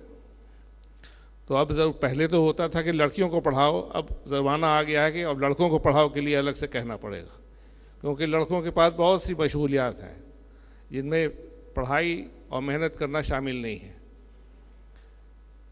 और जैसा मैंने पहले कहा कि वालिदैन को इस तरफ रुजू होने की ज़रूरत है, इस तरफ सोचने की ज़रूरत है, और उनको, लड़कों को ये बताने की ज़रूरत है कि अगर उनको कामयाबी हासिल करनी है तो शुरू से पढ़ना पड़ेगा। ख़ास तौर पे अशफाक साहब ने जो बताया क्लास 5 और क्लास 8 और क्लास 9 वाला जो प्रोग्राम है वो बहुत ही, मैं समझता हूँ, क्रिटिकल है, सबसे इम्पॉर्टेंट है।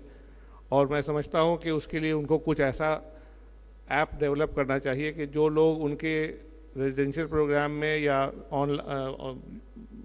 फिज़िकल प्रोग्राम में नहीं आते हैं, दूर के ज़िलों में हैं, दूर के स्कूलों में हैं, वहाँ तक वो ऑनलाइन प्रोग्राम करा करके उस तरह का प्रोग्राम चलाएं।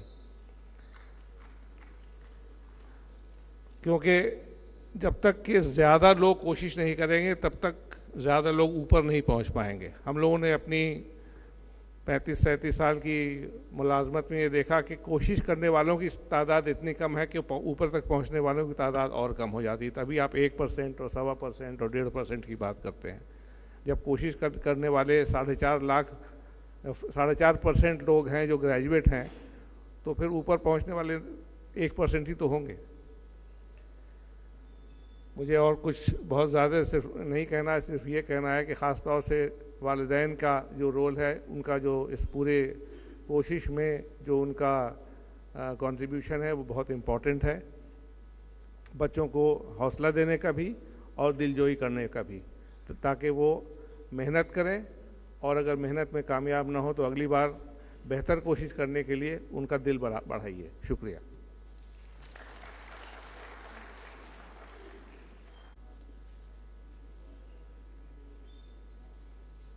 प्रोफेसर डॉक्टर सैयद वसीम अख्तर साहब, ऑनरेबल चांसलर इंटीग्रल यूनिवर्सिटी, हमारे मेहमान खुसूसी हैं। प्रोफेसर साहब को आज के दौर का सर सैयद कहा जाए तो गलत ना होगा। आपने कई साल कबल एक छोटे से इदारे की बुनियाद रखी जो कि मौजूदा शक्ल में इंटीग्रल यूनिवर्सिटी की शक्ल इख्तियार करके एक इंटरनेशनल लेवल का इदारा बन चुका है। मैं ज़ाती तौर पर प्रोफेसर सैयद वसीम अख्तर साहब का बेहद एहतराम करता हूँ और उसी एहतराम से उनको दावत देता हूँ कि वो तशरीफ़ लाएं और हम सबको अपने ख़यालात से नवाजें। खुदा के वास्ते मोहरे सुकूत तोड़ भी दे, तमाम शहर तेरी गुफ्तगू का प्यासा है।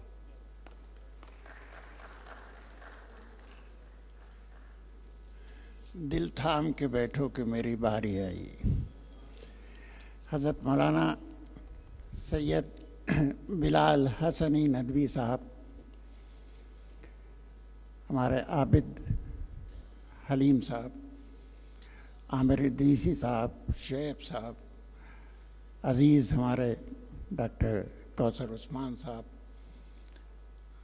माफ़ कीजिएगा नाम और लोगों का शायद मुझे याद नहीं लिखा हुआ हो तो मैं पढ़, जावेद साहब और कमरुल हुदा साहब और स्टेज पर तशरीफ़ फरमा दूसरे शख्सियात।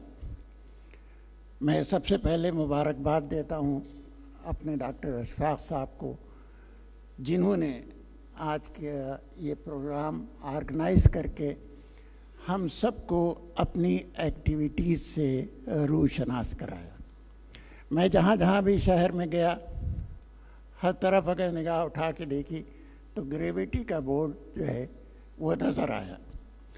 आज जो उन्होंने ये रेजिडेंशियल कोचिंग का सिलसिला शुरू किया है और करामत हुसैन गर्ल्स कॉलेज में उन्होंने इसका इंतज़ाम किया है, ये भी बहुत काबिल शुक्र और काबिल मुबारकबाद स्टेप है। इससे पहले अशफाक साहब मेरे यहाँ भी तशरीफ़ लाए और मेरा वो कैंपस जो अभी नया कैंपस है, जो मैं अपने मुंह से क्या तारीफ़ करूं कि जिसका आर्किटेक्ट एक आईआईटी की बिल्डिंग जिसने ऑर्गेनाइज़ की है, आईएएम जिसने ऑर्गेनाइज़ किया है, जिसने उसके नक्शे बनाए हैं, वही नक्शा आपको उस कैंपस में नज़र आएगा। मैं अशफाक साहब ने इजहार किया कि हम यहाँ कोचिंग का इंतज़ाम करना चाहते हैं लेकिन शहर से दूर है। बहरहाल मैंने भी उनकी बात सुनी और न वो उससे आगे बढ़े और न मुझे तौफीक हुई कि मैं बढ़ के उनका हाथ थामूं। गोया कि मसला ये था कि फले फूलेगी कैसे ये गूंगी मोहब्बत, न वो बोलते हैं न हम बोलते हैं। इससे आगे का मरहला नहीं हुआ। बहरहाल मैं मुबारकबाद देता हूँ और उनको यकीन दिलाता हूँ कि इंटीग्रल यूनिवर्सिटी अगर उनके किसी भी काम आ सके तो वो हाजिर है। हज़रात, ख़वातीन हज़रात, सामीन किराम, मैं सिर्फ एक बात ये कहना चाहता हूँ कि आप आज के नासाज़गार हालात में भी, जहाँ तकरीबन नाउमीदी का सा एक साया है, मैं आपसे कहता हूँ कि आप इससे निकल जाइए और अपने ऊपर फ़ख्र कीजिए कि आप जिस मुल्क में पैदा हुए हैं उसी मुल्क में मौलाना आज़ाद थे, उसी मुल्क में मौलाना शौकत अली, मौलाना जौहर अली, उसी मुल्क में APJ कलाम, उसी मुल्क में सैयद अहमद ख़ान भी वो थे। हज़रात, आप सोचते होंगे कि ये अजीब सी बात है।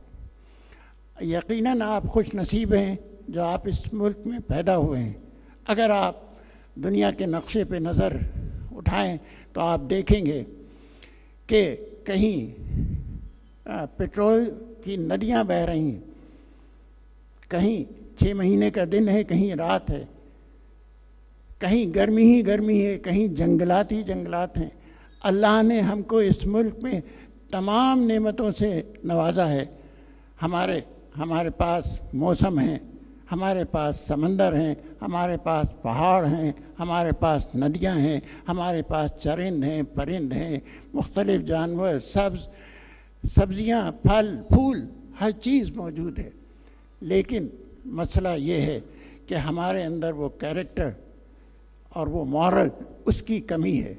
और हमको कहना चाहिए कि जिस अज़्म, जिस हौसले और जिस हिम्मत से आगे बढ़ के अपना काम करना चाहिए, शायद उसकी कमी है। मैं आपको बताऊं, इस वक्त IITs और JEE की ट्रेनिंग और कोचिंग के लिए हम यहाँ सब जमा हुए हैं और मोटिवेट कर रहे हैं कि आप अपने बच्चों को अच्छे से अच्छी तालीम दें ताकि यहाँ तक पहुँच के वो अपना किरदार अदा कर सकें। इस वक्त डॉक्टर नदीम साहब, इत्तेफाक से मेरे बेटे भी हैं, वो यहाँ मौजूद नहीं हैं, वो IITians हैं। उन्होंने वहाँ से BTech, MTech और PhD की है और एक मिसाल कायम की है। और वो मिसाल ये है कि जिस वक्त फाइनल ईयर में उनके नंबर आए 20 में 19, एक टेस्ट था, आमतौर से मंथली टेस्ट होता है, आमतौर से जो टेस्ट होता है उसमें 20 में 19 नंबर आए। उन्होंने देखा, पेपर अपना देखा और अपने टीचर, अपने प्रोफेसर के पास पहुंच गए कि सर इसको देख लीजिए। तो प्रोफेसर साहब समझे कि 20 में 20 होंगे, तो उन्होंने कहा क्या कम है, 20 में 20 है? उन्होंने कहा नहीं, आप चेक कर लीजिए। चेक किए गए तो 17 नंबर थे, टोटलिंग मिस्टेक थी। अब वो इनका चेहरा देखने लगे और कम कर दूं? उनसे पूछा कम कर, जी मैं हकदार जिसका जितना हूँ मुझे। चुनांचे वो उनको प्रोफेसर ने नाखास्ता उसको काटा और 17 नंबर किए, और वो 17 नंबर वो 2 नंबर की कमी आखिर में उसका उनको थोड़ा सा सेटबैक भी हुआ, लेकिन जिस कैरेक्टर और जिस मॉरल का उन्होंने सबूत दिया, पूरे IITs में उसका चर्चा था कि यहाँ एक लड़का ऐसा भी है जो अपने नंबर कम कराने के लिए आया है, जबकि बच्चे आम तौर से अपने नंबर बढ़ाने के लिए आते हैं। बहरहाल मुझे यही कहना है कि जिस दिन आपने अपने को पहचान लिया, जिसने आपने अपनी शख्सियत और उसको एक अज़्म और हौसले के साथ आगे बढ़ना शुरू किया, आपका रास्ता कोई नहीं रोक सकेगा।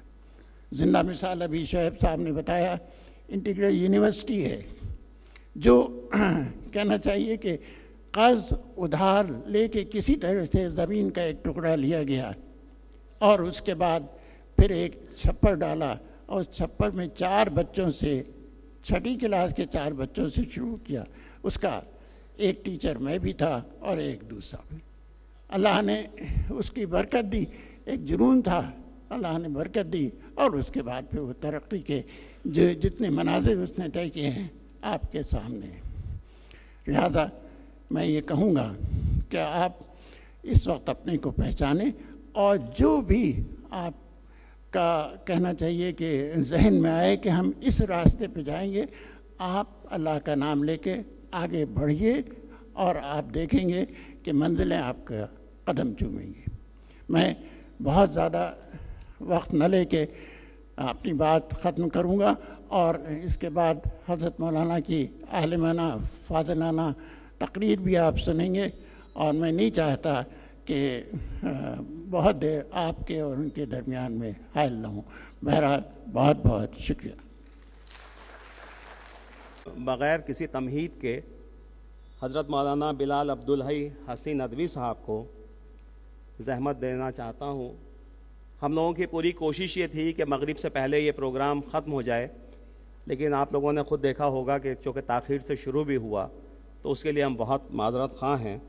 तो बग़ैर किसी तमहीद के हज़रत मौलाना बिलाल अब्दुल हई हसन नदवी साहब को इस शेर के साथ कि नर्म दमे गुफ्तगू गर्म दमे जुस्तजू, रज़्म हो या बज़्म हो, पाक दिल पाक बाज, हज़रत मौलाना बिलाल अब्दुल हई हसनी नदवी साहब।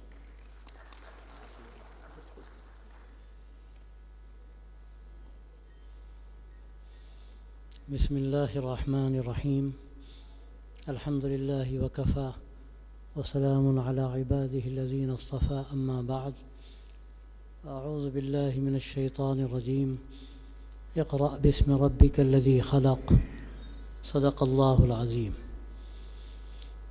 दानिशवरान मिल्लत और मुअज़्ज़ज़ ख़वातीन, मैं नाम न लेते हुए आपको ख़िताब करता हूँ ताकि इसमें वक्त ज़्यादा न लगे और वक्त बहुत हो चुका है। असर की नमाज में अल्हम्दुलिल्लाह पढ़ के बैठा, वरना तो शायद मुझे जाना पड़ता। मैं सबसे पहले मुबारकबाद देता हूँ आप तमाम हज़रात को, ख़ास तौर से हमारे डॉक्टर अशफाक़ साहब जिन्होंने बड़ी मेहनत की और उसके बड़े अच्छे नताइज इस वक्त अल्हम्दुलिल्लाह हमारे सामने आ रहे हैं। और याद रखिए जो हमारी तारीख़ है वो इल्म की तारीख़ है। सबसे पहली वही में हमें यही हुक्म मिला, और ये सिर्फ़ इस्लाम की खूबी है, उसकी खुसूसियत है कि उसने इस इल्म को अखलाक से जोड़ा। जो बात अल्लाह ने फरमाई है कि पढ़िए अपने परवरदिगार के नाम के साथ, ये इस्लाम का वो इम्तियाज़ है कि तकरीबन 700-800 साल ऐसे गुज़रे हैं कि दुनिया जन्नत निशान थी, लेकिन उसके बाद जब पाला पलटा, और आप सब जानते हैं उसकी एक तारीख़ है, ईसाई दुनिया ने जब इसको महसूस किया कि उस सलीबी जंगों में मुसलमानों पर फतह नहीं पा सकते और वो तीर व तफंग से अगर लड़ेंगे तो आगे नहीं बढ़ सकते, तो उन्होंने महसूस किया कि मुसलमानों को जो कुछ मिला है वह इल्म से मिला है। हम इल्म के मैदान में आगे बढ़ेंगे तो हम भी बहुत कुछ आगे बढ़ सकते हैं। और उसका नतीजा ये निकला कि वही कौम के जिसके यहाँ पढ़ना पढ़ाना जुर्म था, और शायद आपने पढ़ा हो तारीख़ में ये बातें मौजूद हैं कि अगर कोई इल्म हासिल करता था, मर जाता था, तो उसकी कब्र खोद कर उसकी हड्डियाँ जलाई जाती थीं। इस हद तक जुर्म था इल्म का हासिल करना। अगर कान में इल्म की कोई बात चली जाती थी तो उसमें शीशा पिला के डाल दिया जाता था। लेकिन जब उसके बाद दुनिया पलटी, नतीजा ये निकला कि ये गेंद जब ईसाई पाले में गई तो वहाँ एक कशमकश थी। उसकी तारीख़ से भी शायद आप वाकिफ़ हों कि उस कशमकश के नतीजे में मज़हब को बिल्कुल किनारे लगा दिया गया। तो अब नतीजा ये निकला कि इल्म अलग हो गया और अल्लाह का नाम अलग हो गया, इल्म अलग हो गया, अखलाक अलग हो गए। और उसके बाद से दुनिया जिन हालात से दो चार हुई, और आज इस वक्त जो हमारे सामने हालात हैं दुनिया के, वो सिर्फ़ इसलिए हैं कि इल्म है लेकिन अल्लाह का नाम नहीं है, इल्म है लेकिन अखलाक नहीं है। मारल बिल्कुल ख़त्म हो चुका है और तो खर्जी का एक मानसून क्या बल्कि आग है जो दुनिया को खा रही है। इस वक्त मैं समझता हूँ कि आपका ये कदम बड़ा मुबारक है, और मैं ये समझता हूँ कि मसला सिर्फ मुसलमानों का नहीं है, पूरी इंसानियत का है। अगर मुसलमानों ने इल्म को अपने हाथ में ना लिया और उसकी सही रहनुमाई ना की तो ना आप बचेंगे ना दुनिया बचेगी। दुनिया जिस रुख की तरफ जा रही है वो हलाकत का रुख है, और उसका नतीजा क्या निकलेगा उसकी कोई पेशीन गोई नहीं कर सकता। अल्लाह का फ़ैसला है, जब क़यामत आएगी आ जाएगी, लेकिन क़यामत से पहले क़यामत का मंज़र है।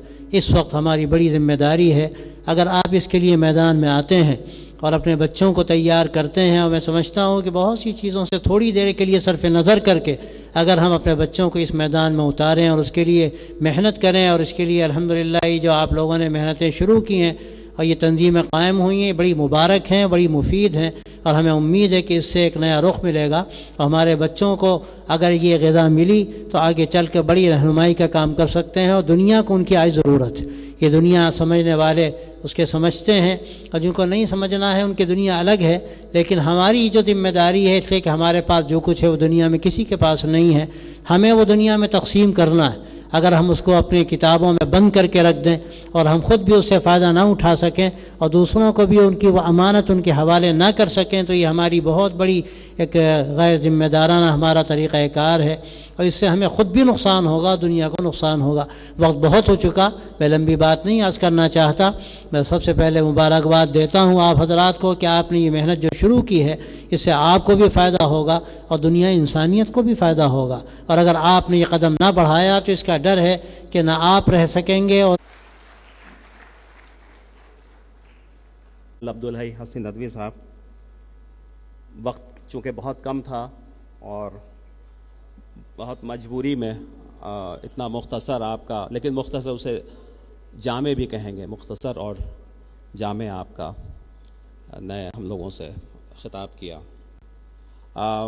वोट ऑफ थैंक्स के लिए डॉक्टर अब्दुल अहद साहब से मैंने कहा तो, लेकिन वो कह रहे हैं चूँकि वक्त अब बहुत कम है तो ये ज़िम्मेदारी मैं ही निभाता हूँ, और मगरिब का वक्त जो है वो भागता चला जा रहा है, तो इस प्रोग्राम का इख्तिताम होता है। हाँ, अलबत्ता एक चीज़ मैं एक बात अर्ज़ करना चाहता हूँ कि ये जो सेंटर कायम हो रहा है ग्रेविटी का, इंशाअल्लाह ये जो फ़िलहाल लड़कियों के लिए है और आगे का जो स्टेप होगा वो लड़कों के लिए होगा, उसमें बाकायदा नमाज का और जो हमारी दीनी तरबियत है इंशाअल्लाह उसका भी इंतज़ाम होगा।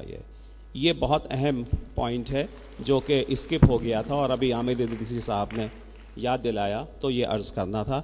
आप तमाम हजरात का मैं बहुत शुक्रगुज़ार हूँ ग्रेविटी की तरफ से और एसोसिएशन ऑफ मुस्लिम प्रोफेशनल्स की तरफ से कि आप तशरीफ़ लाए। मैंने कोशिश बहुत की कि मैं सबको नाम बनाम सबसे मुखातिब हूँ। डॉक्टर वलीउल्लाह साहब भी रह गए, स्किप कर गया था मैं उनको, लेकिन मेरे लिए बहुत मुश्किल काम था, तो उम्मीद है कि आप मेरी मजबूरी को समझते होंगे। और जिन हजरात का मैं नाम नहीं ले पाया तो मैं बहुत माजरत ख़्वाह हूँ उसके लिए। इसी के साथ इस प्रोग्राम का इख्तिताम होता है। बहुत बहुत शुक्रिया। अब हाई टी कहा जाता है, उसका इंतज़ाम है, तो आप हजरात चाय के लिए तशरीफ़ ले चलें।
करम